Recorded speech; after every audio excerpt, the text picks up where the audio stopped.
Thank you. So I'm Archana Shekhara. Um, right now, I serve as the chair of SADEA, the South Asian Design Educators Alliance, which was formed in 2022, almost 2 years ago. And I'm joined by my two colleagues, Amrita Datta and Mohammed.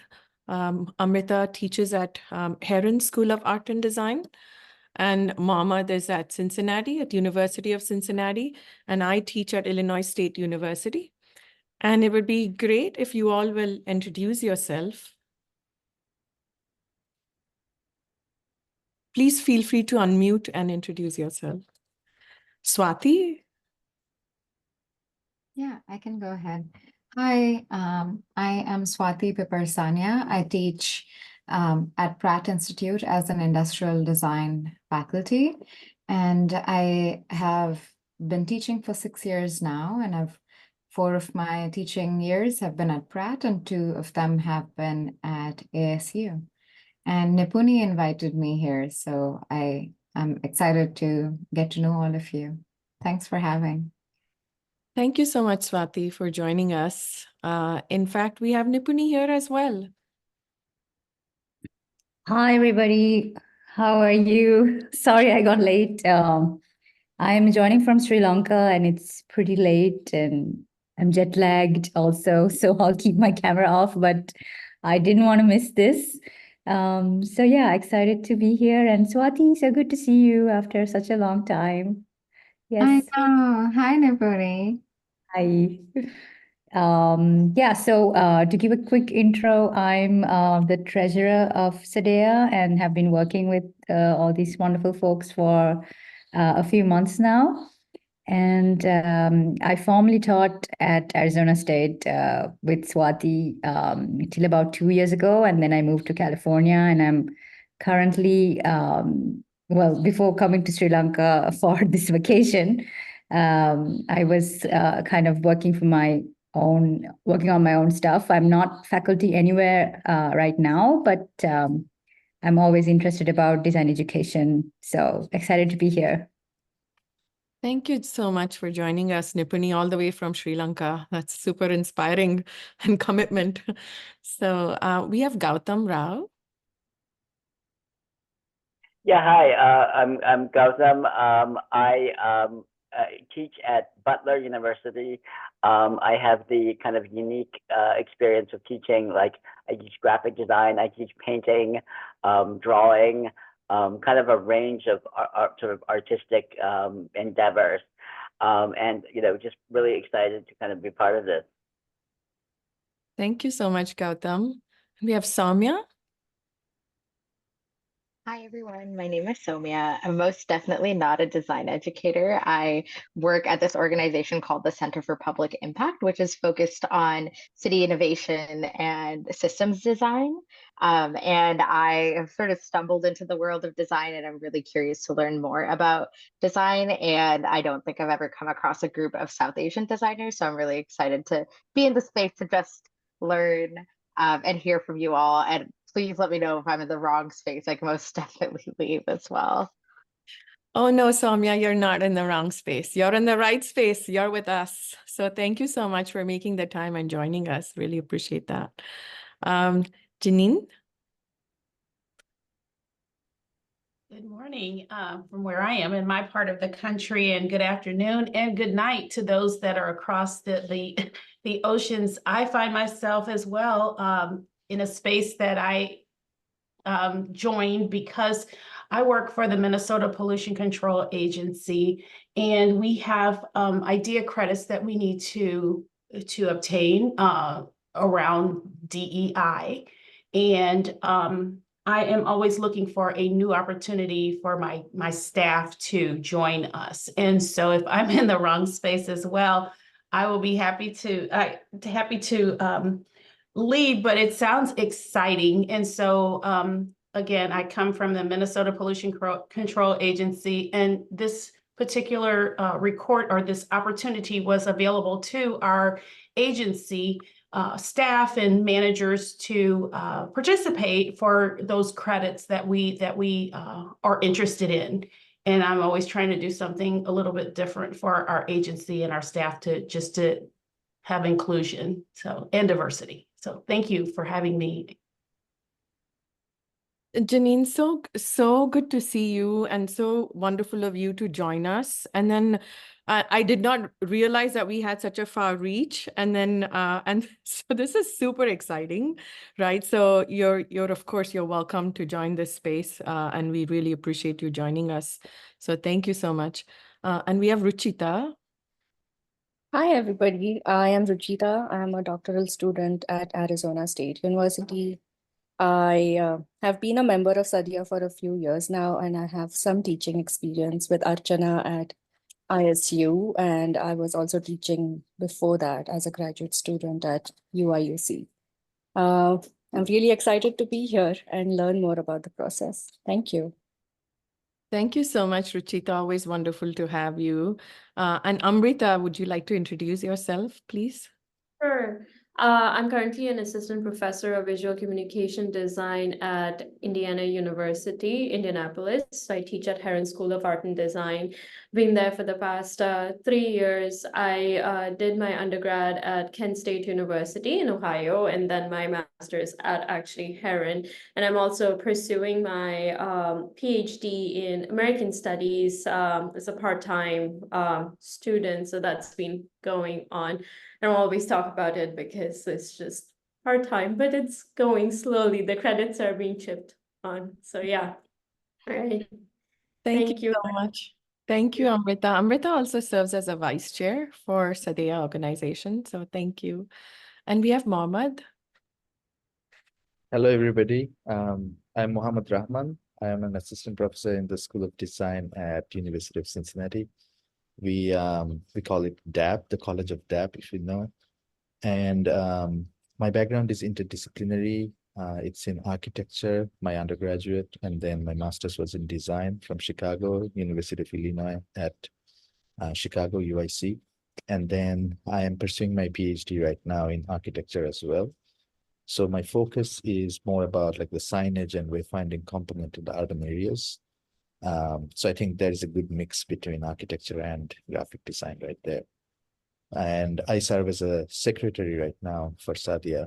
Happy to be here. Thank you. Thank you so much, Mohammed. So again, I'm Archana Shekhara. I'm a professor of graphic design here at Illinois State University. So I've been teaching for the past 15 years or so, and my research is in cultural identity and design. So I have the honor to be the founding member and also chair of Sadia. And so we are attending Chai Time, you folks, and thank you so much for joining us. So what is Chai Time? Chai Time is a panel discussions where stories of adaptation, South Asian model minority myths, perceptions and perspectives, challenges and growth are shared through a long living tradition of sharing a cup of chai. So I hope you have a cup of chai with you or any other favorite drink that you like. So today's topic seems to be a little loaded, but then we need to unpack as South Asians. So what does it mean to be a South Asian design educator in the United States is the question, right? So I have a little brief, so then we can start discussing, and feel free to share whatever is on your mind. Hope this is a safe space for you all. So this is a very broad topic to unpack. Again, please feel free to share your stories of success, adaptation, perceptions, and challenges. We hope these conversations will support and empower each other and upcoming educators from South Asia.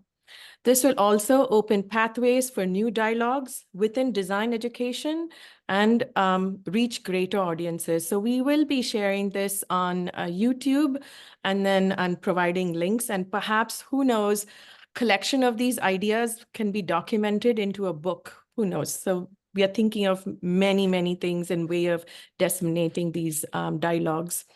So we are mostly first-generation immigrants from South Asia, and South Asians are one of the largest minority population in the US. We are very visible. We carry with us our cultural heritages, practices, values, and beliefs. There are certain professions in the US that are dominated by South Asians, like in technology and medicine. We are witnessing an increase in South Asian representation within the fields of liberal arts, humanities, and government.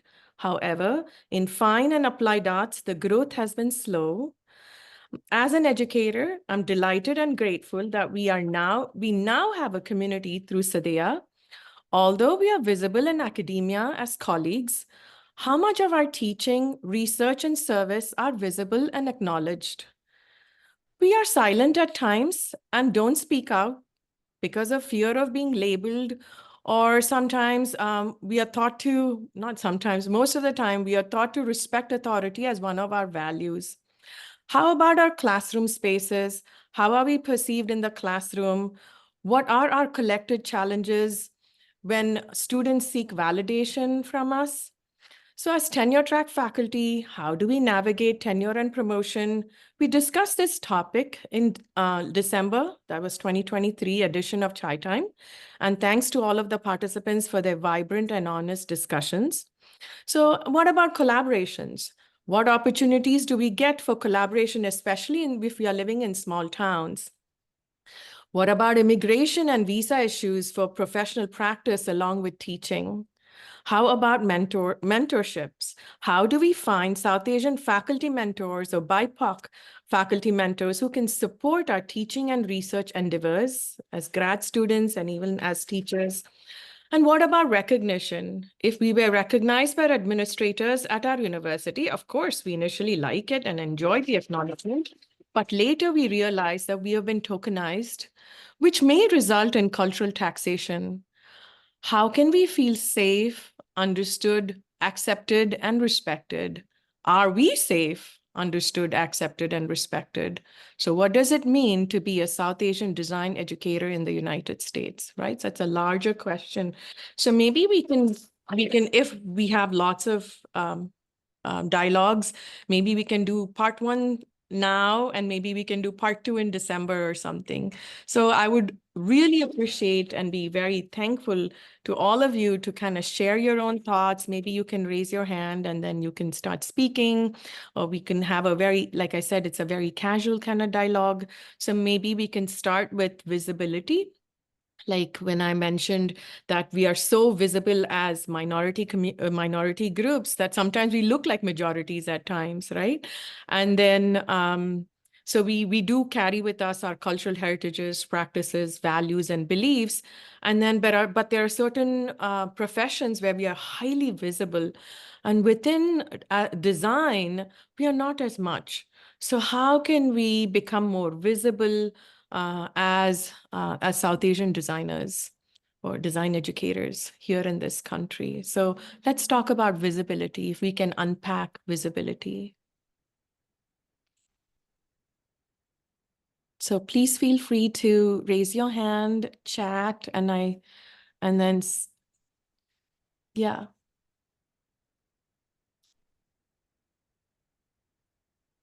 Please, sure, Gautam.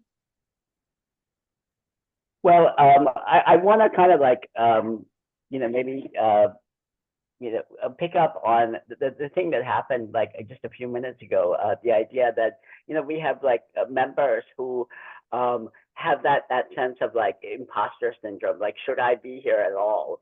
And I think I have to say, like, I think some of that comes from all of us being in spaces where, we've kind of shown up and people have said, this isn't the right space, or, you don't belong here, or, things like that, that sense of like kind of visibility. I think the fact that most of us feel like we have to ask for permission to be in a place where I would say it is, a pretty obvious place where people should, the goal is inclusion. But there's that sense of training of, that we've sort of been excluded for a long time, and we've grown to kind of accept and take on the kind of practices of needing to ask for permission. And I think that sort of ties into kind of visibility and the sense of like not owning our own space, but needing to kind of ask for permission to be there. Why do you think that we feel like, or there is that need for us to ask for permission? You said, Gautam, you mentioned exclusion. So we have been excluded in so many different ways, right? In academia and in certain of course, in academia, there's huge gaps. But then we also have been excluded in so many other places because of lack of representation, right? So, but this idea of asking for permission to be in a space that we perhaps had never been there before, or spaces that had not welcomed us. So how do we create? So that's when I was couple times I have mentioned even at the AIGA level, and be like, by the way, AIGA is a national organization for graphic designers. So it's like, if we don't have a space for ourselves, maybe we bring a chair, right? And then say, excuse me, can we sit down? But what if there is no chair for you, right? So even if we bring our own chair, maybe the table is too full. So then how do we make our own table and then bring our own folks? And then so we create a sense of belonging and community. So this asking for permission, so how can we break that norm, right? How can we empower ourselves so we don't need to ask for permission, right? So how does that work? Anyone? Samya, you have something in the chat. So you say, that's an interesting point, Gautam, and I really relate to that. I think sometimes the theories and practices of design, as well as I speak broadly about design, don't even represent our ways of being and practicing work. You're so right, Samya. So I feel like it's not both the invitation into the spaces, but also intentionally questioning the practice itself to see if it includes us. Absolutely. I think that's where we need to start talking about it, right? Talking about inclusion and how do we bring ourselves into that mainstream? Because sometimes we can be very silent, right? We can be very silent because we are like, oh, again, for the fear of maybe because we are taught to be silent sometimes, right? That's one of our family or core values, where you're like, you're respecting authority, or maybe you feel uncomfortable in a space where people don't look like you. So to even feel like, oh, do I even belong here, right? So thanks for bringing this up, Samya. So anybody else would like to share? Sure, I can add. I think there is a lack of representation in some sort of way, or even if there is, you're invisible. Because when I was in my undergrad, I had come to the States and for the first time, and then everything was foreign to me. Even the way how graphic design was looked at, or design was looked at, the designs were new to me too, right? So but no one told me that it's okay that it's new. But it was kind of told to me like, you have to learn this. You absolutely have to learn this. There's no other way. So I think, people need to recognize that there's other designs outside of this part of the world that we live in. And if you're not aware of that, that's okay. Let me connect you to someone who can kind of bridge that gap between the two. So I think I missed that a lot when I was kind of growing up in the field of design. Because I did not have that. I did not actually have that until I almost was close to my master's, finishing up the last year, when I met Archana. And she was the first Indian designer that I met in the United States. But here we are, so many of us that are there, that's present, but none of us talk about it. So I think that's why I really respect this space that we've built, which has given us a space to talk about it and connect and network and learn from each other.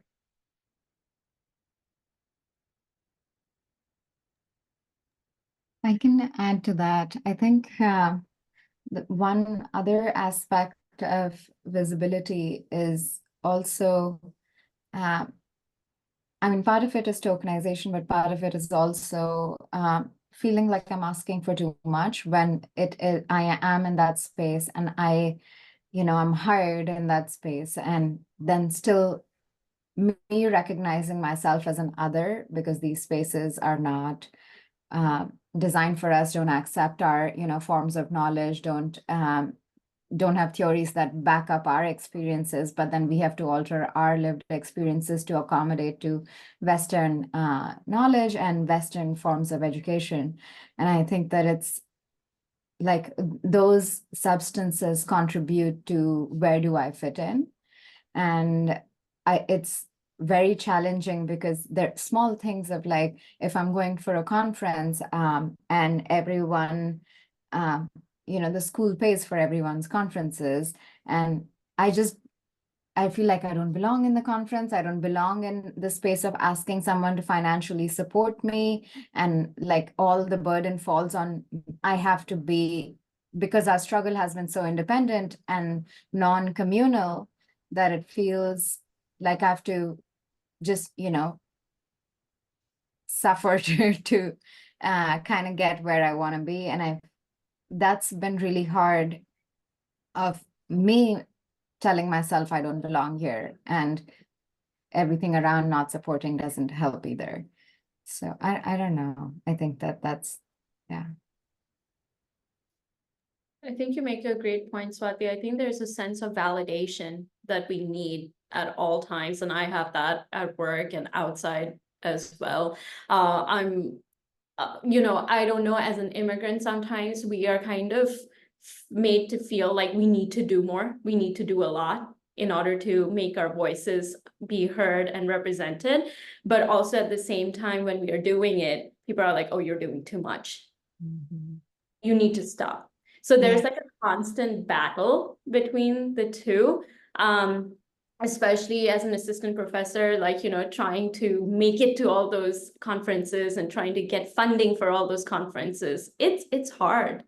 So, but if our peers don't give us that feeling of being and feeling of validation that no, you are doing fine, what you're supposed to be doing, that I always get very agitated when people tell me that, oh, you're doing too much. Like, no, I'm just having fun. I'm here to do. Why else am I in this country? Why else am I so far away from home, from my aging parents and other family members?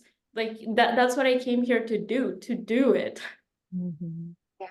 No, I completely resonate with that. There's such a fine balance of not asking, and then when I ask, it's like you're asking for too much. And then I have this internal battle of, am I attention seeking when I'm asking to do the things that I want to do?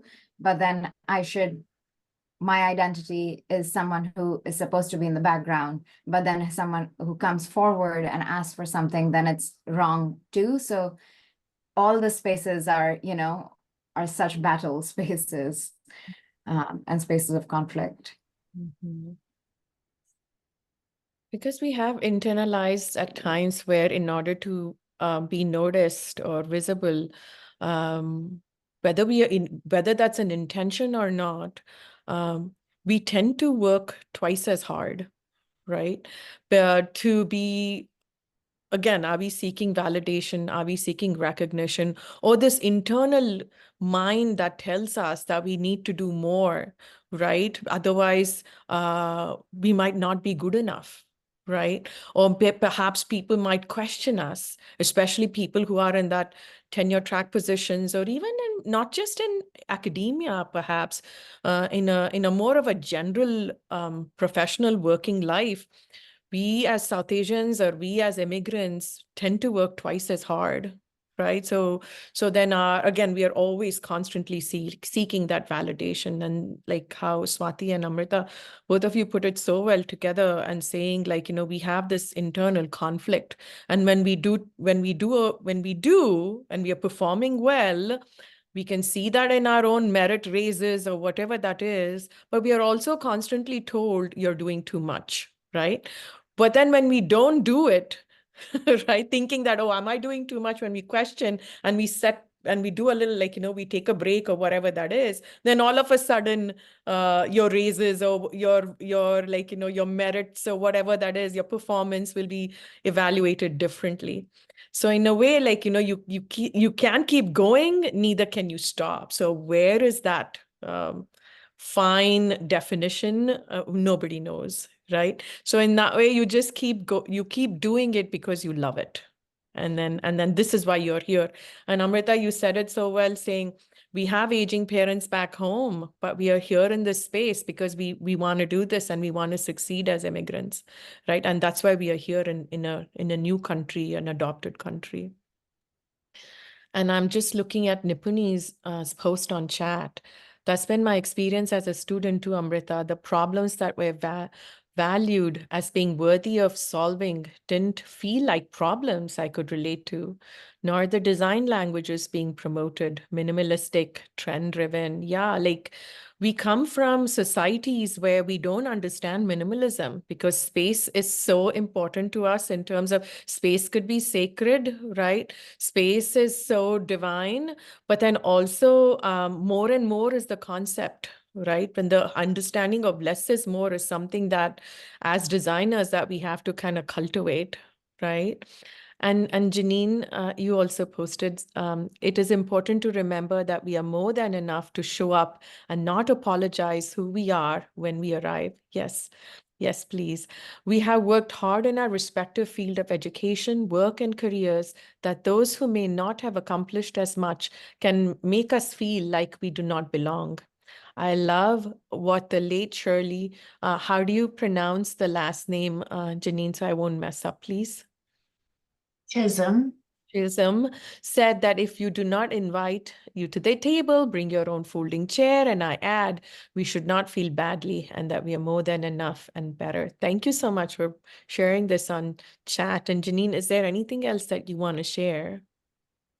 Well, I think, yes, it is historic and by design to make people of color feel less than across the world. And so when we accomplish things and gain our education and our multiple degrees, and we are way more than enough, or we're our first generation to do something, others may feel threatened by that.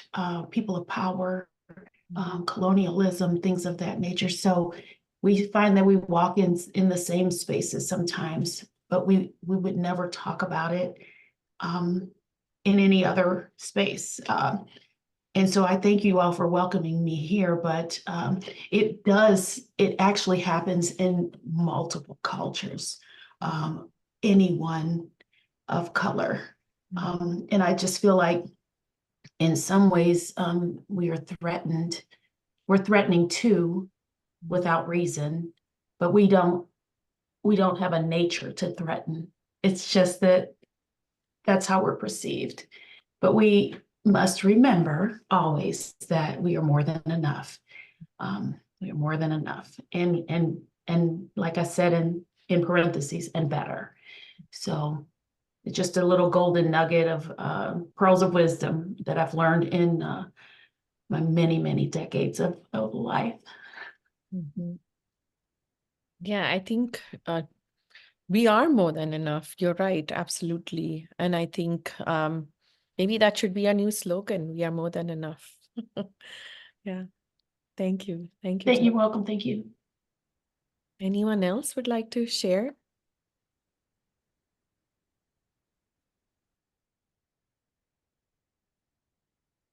So what about, so now that we talked about visibility, I wonder how we can address our next point, perhaps in how are we perceived in the classroom as South Asian design educators? That's a huge question.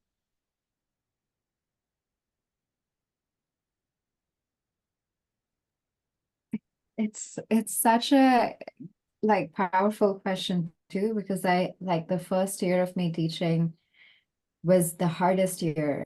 I used to come home and I would cry because I honestly felt bullied by my students. And I was shocked that was possible. And I don't know, I think I've internalized some kind of fear of white people and or like them having more power. And that's something that I've been actively undoing and unlearning. but the first year was just jarring for me when I took up that position of authority in the classroom, and I didn't give myself that authority, and the students didn't give me authority either. And I started teaching when I was 25, and I think that they didn't even see me as someone who would have the knowledge or give me respect. So I wonder, like being a young educator of color, none of the things worked for me.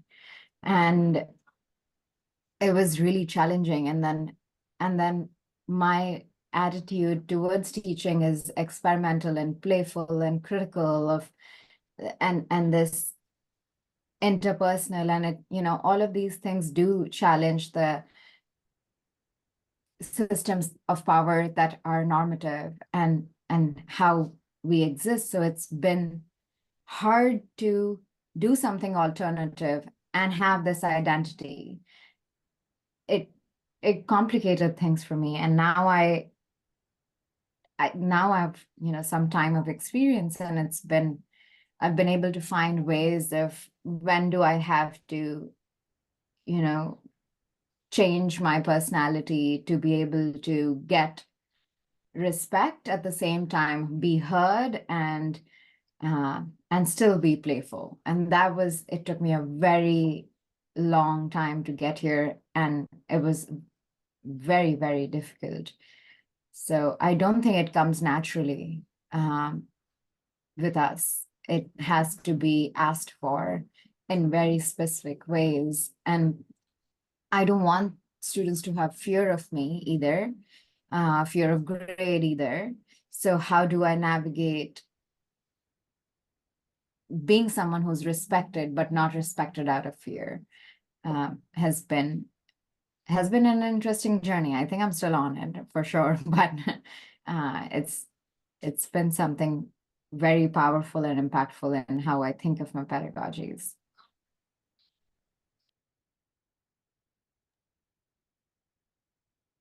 I mean, thank you so much for sharing. It's very courageous of you, to be honest, and share how you were perceived as a first year, I assume tenure track position, right? I mean, gaining that tenure track position itself is hardship, right? As a South Asian coming and applying and being vulnerable to all those meetings, right? Which are kind of grueling and daunting. And then you made it to the first interview, and then you were back on campus for a campus interview. And then like, and so seeking that validation again. So be like, okay, I'm here. Then coming into and then that's when you do with the administrators, right? And also perhaps students, if you have student critiques as a part of your hiring process. But then when you come into the classroom on the first day of class, that's a totally different story, right? So there is, and Gautam brought this imposter syndrome that we all have, and be like, okay, what do I? And all that stuff. And then students reacting in certain ways that you're not used to, because most of us come from cultures where teachers are respected. They're respected folks in the society, right? But then in this country, it's viewed differently, right? There is a lot of equality, equity, and respect, which of course we all respect these values. But then the way that we see teachers as authority back home in South Asia is not the same here, which is fine, right? We don't have to be looked up as authoritative, right? So we are not going to gain much. But then acceptance and acknowledgement and respecting each other is sometimes missing in the classroom, right? And then you also said being bullied. And I've seen that as well, like how students can take over and bully people of color, right? Where that classroom space, there's so much microaggression or sometimes even macroaggression that we don't know how to handle that. And then going back home and then crying is one of the ways of kind of releasing our own, like, it's like a cathartic kind of relief for ourselves, right? And I totally hear you. Because I have been in similar situations as a first year faculty, but I worked for 12 years and then started teaching. So I was almost 38 or 39 when I went into teaching. And then at that age, I knew what I was doing, but I was talking about cultural identity in design that was never thought about that was never taught in a design classroom back in 2009. So, and at that time, my students were complaining. They went to our administrators and said, "Are we in a design classroom or is this an anthropology or sociology class? I'm here to learn design." Right? So, and she doesn't know what she's doing. And that was super challenging, right? But I had a very good director who said, "Archana, don't give up, just do what you need to do." And I being kind of stubborn in its own way, like, seeing the need that we do need to talk about cultural identity and cross-cultural awareness. And what does that mean in terms of marginalizing a community or so I kept going. And then because I stuck to whatever I was doing, and today we are where we are, I think. So we are talking about it today, right? Because before we didn't even have that space to talk. Right. So that's one thing. Another thing is I was asked to teach design history.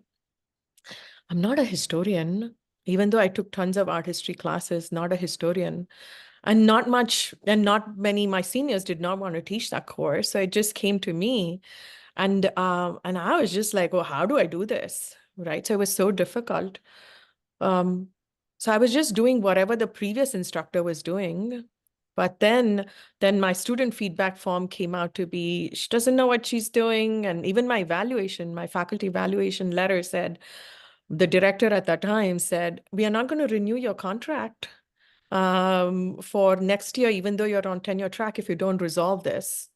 So it came out to be a threat. They never talked about my successful courses, my graphic design 1, graphic design 2 to be successful. It was all about design history that I didn't do a good job according to students. So I took this class called How to Teach, right? To reevaluate your teaching over the summer. And then when I taught it next fall, it was almost like, "Oh, we love her. She's so inspiring." And, it was completely different. But then I had to make that change. It took a lot of effort with no mentorship, right? So we don't have mentors. And because back then in 2009, all I knew were 3 or 4 South Asian professors, and mostly from India. And then that was it. And so lack of mentorship, right? So there was lack of community. So then you're always questioning yourself and then going back home and crying. So thankfully, we don't do that anymore, right? So anybody else has any stories to share or anything to add about this, please? Yeah, I think Swati and Archana, from both what you've shared, thank you for being so vulnerable, because I've been there. And honestly, we can be best friends and bond on that. There's a lot of ageism and sexism in these institutions that I've realized over the past couple years.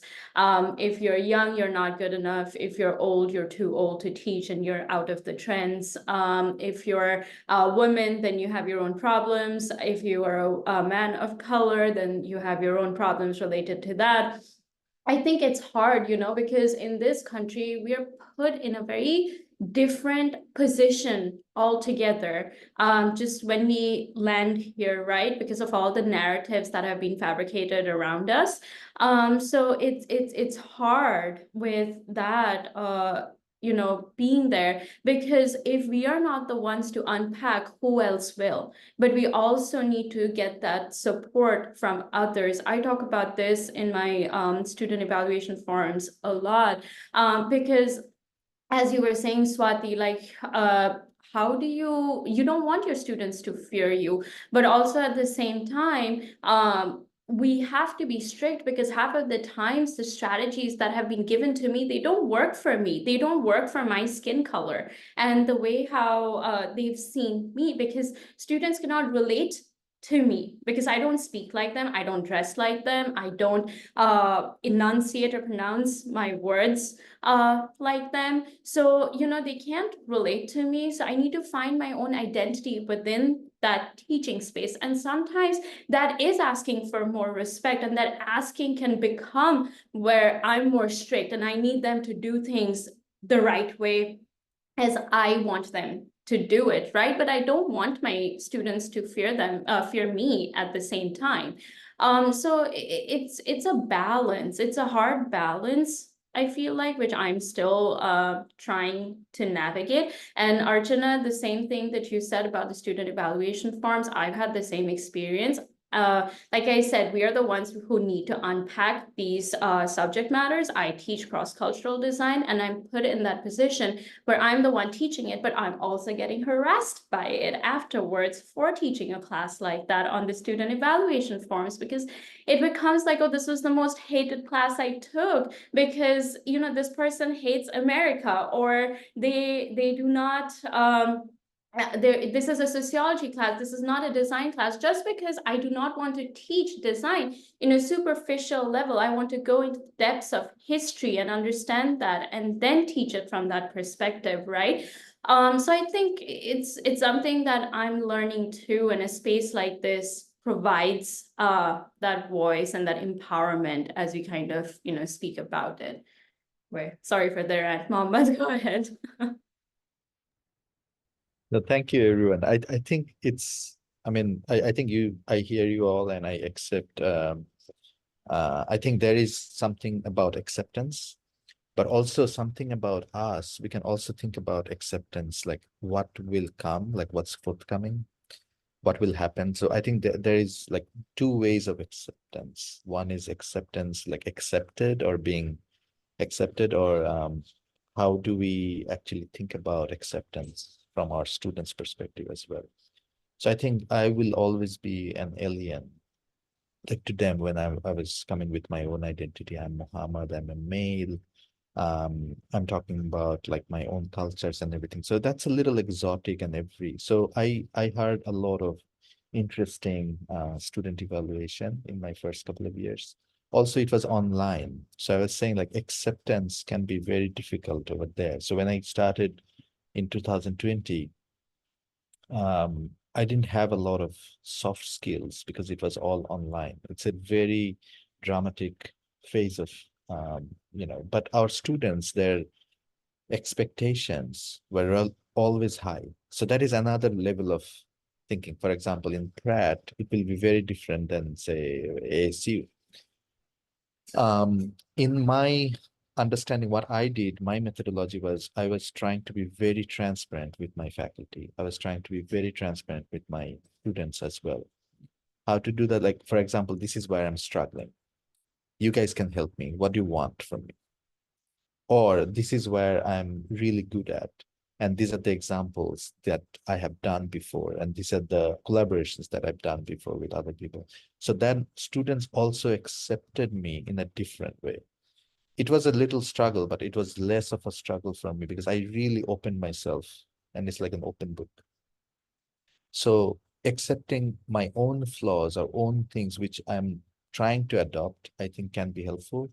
The other thing is the first person I reached out is the person of color in my faculty.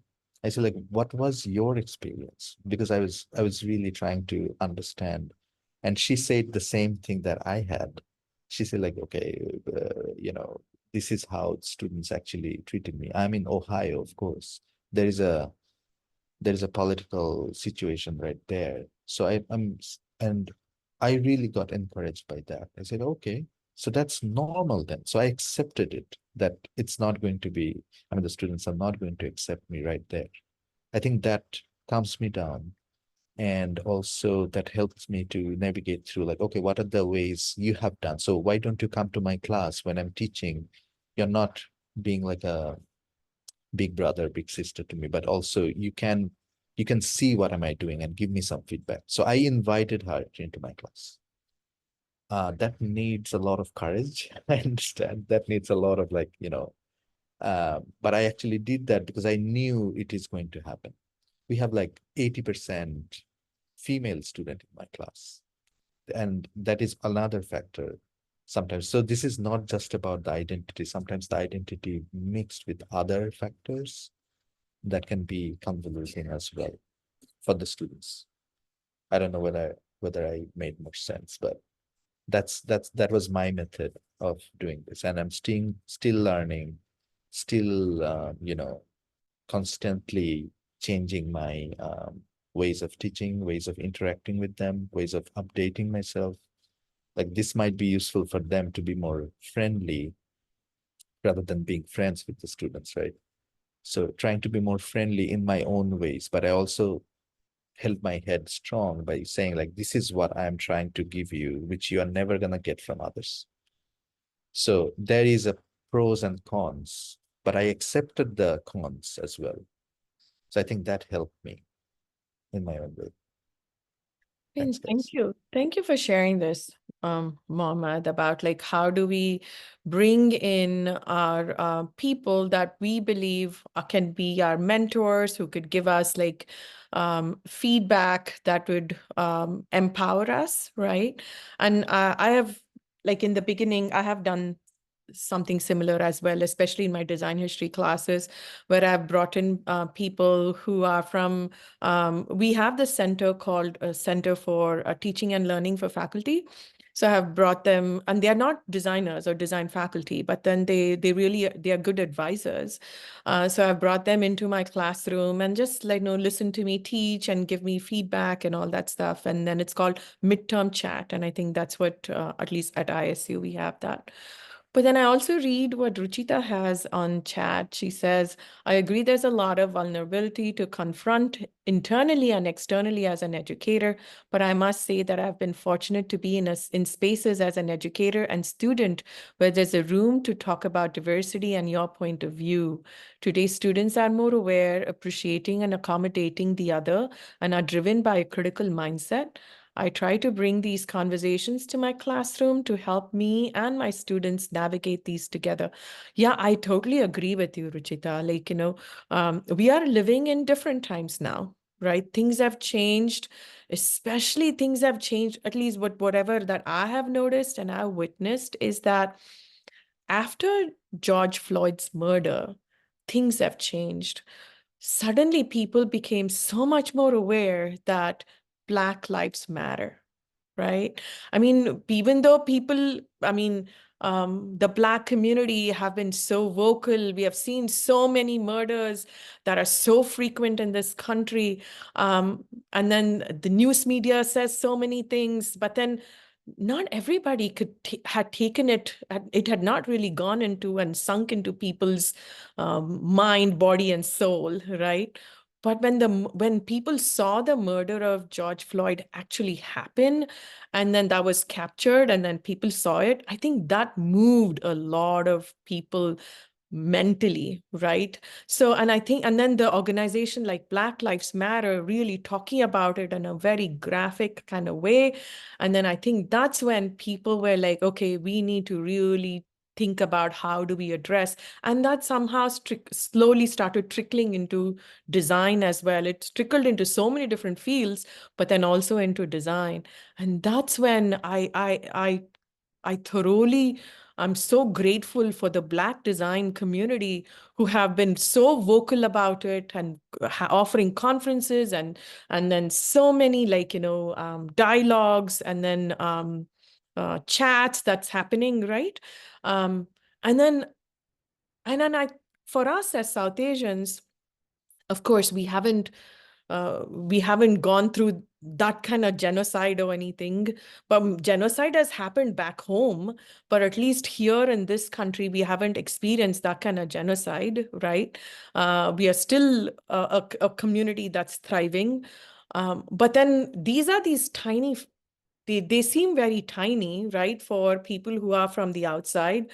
But then there is so much more awareness now than how it was about 5 years ago or 10 years ago. So we are really grateful for the Black community for creating spaces for people like us, South Asians to kind of like, so that we could piggyback on whatever that they have doing, right? Because without the Black community, there was no way we could have even been in this country, right? Because of all the civil rights movements, that's why we are here as immigrants and we are here as large numbers. And then the same thing, I feel like the Black community has led all these paths and discovering or like, showing us new paths. And as South Asians, we are kind of trotting that path together now. Perhaps not hand in hand, at least behind them. And I really look at the Black community as leaders, showing us the path, and we as South Asians kind of navigating it. But we have our own situations and problems and challenges, of course. But then at least it's not the feeling of other is still there in the classroom, but it was not as how it was 15, 20 years ago, right? But we have our own challenges.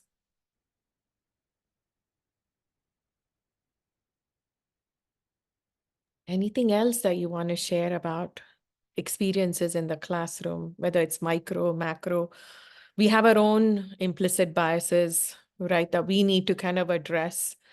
As we address our own biases, how can we become better educators? I'd like to add something to what Mohammed said and also what Swati has said on the chat. I think being honest was my strategy also when I first started out, and I was a design instructor, so I wasn't like it wasn't even a full-time role or like it was a contract role. So but I had the advantage of knowing the institution because that's where I did my master's. So I knew the culture of the institution and whom I could rely on as a mentor.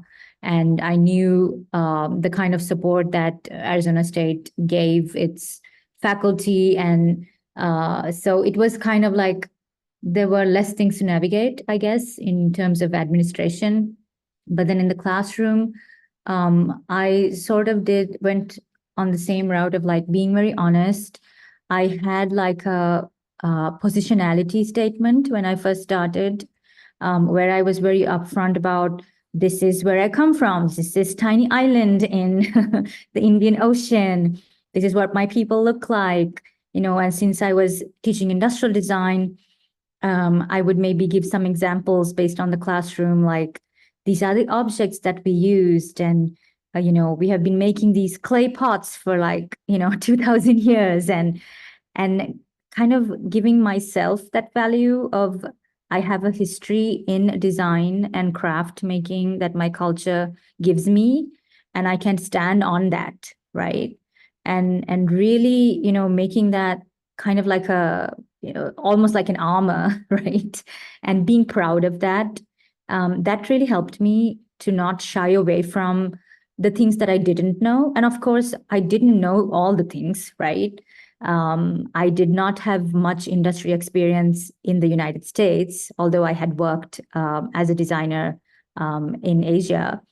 So that was one thing. And like Swati said here, with the the movements that came in 2020, I also felt that students of color and also other minority students like LGBTQ plus students and students with disabilities, I felt like they got really close to me because they could see that I was also a minority and that they could open up to me. So in that way, I think us being here is very important, and being present for them and in some ways understanding their plight. So yeah, those are like two areas that I've been sort of revelations of me teaching in the classroom. I personally, I think one thing to add with Nipuni is maybe there is a difference because we are design educators. We're not like STEM educators. So for example, that's where we actually connect more people, life stories, lived experiences than like, I don't know, like a STEM professor from India or Bangladesh, right? So they're a little disconnected that you really touch a person's life with your design. So that's where I think you can also share, as Nipuni was saying, like a lot of, how to say, your personal lived experiences without any prejudice that this is real. This is what I did. This is where I struggled. This is where I get collaborated, or, things like that. I think that actually helps, because that reminds me of, I always talk about, why is it important for you to solve this problem? Like in my capstone class, it's not about like how you solve the problem, that comes later. Why is it important for you to solve this? Why they need you to solve this problem? So I think I mean, we talk about stakeholder map, but we also talk about where are you from? So they also connect me by saying like, oh, I have an Irish descent. I have a different background. I lived in the inner cities. Okay, I was a female. I think I emphasized on that in my class so that they really understand what I am trying to say for myself, but in a different way. Then they feel like, Mohammed, can you tell me a little about, like, this is very crowded in Bangladesh. Like, how do you really design signage and wayfinding over there? I say, okay, that's a success because I know you are thinking like me now. So that can be useful for designer or design educators, I think. Not too much as like design practicing in the industry, but mostly in the education, because we really try to touch people. We need to connect people's problem, real life problems. So that's it. Well, that was fantastic, Mohammed. That's exactly like, we need to understand who we are, our own positionality before we can talk about and look at other cultural norms, right? So we need to ask ourselves. That's exactly the statement that I was doing too when I started my research in cultural identity in 2007, I think. We're talking about, before we look at other people's culture, first we need to understand who we are, right? Our own biases, our own cultural norms. Who are we? And then we can start talking about the other communities. I bring that into my classroom as well. The first day of class, it's like, who are you? Like, let's do a project about that, right? And then we can talk about and then go with other identities, right? So thank you for sharing it. I'm also looking at time. And I wonder, like, I mean, there is so much to unpack, and I feel like we talked about visibility, right? And we also talked about classroom spaces. We still would love to talk about mentorship, talk about collaborations, how do we collaborate, and then tokenization and cultural taxation. So these are all real that we as South Asians undergo. So can we perhaps do that maybe in our December chai time as part 2? So we have part 1 now in May, and then part 2 we can have a follow-up. Do you all think that sounds good? Right. And I hope all of the folks who attended today can attend again. So there is that continuation. And is there any thoughts, Gautam, Samya, Janine, Ruchita, Nipuni? I just want to thank you for allowing me in this space and being a part of the conversation and being able to contribute and also to learn.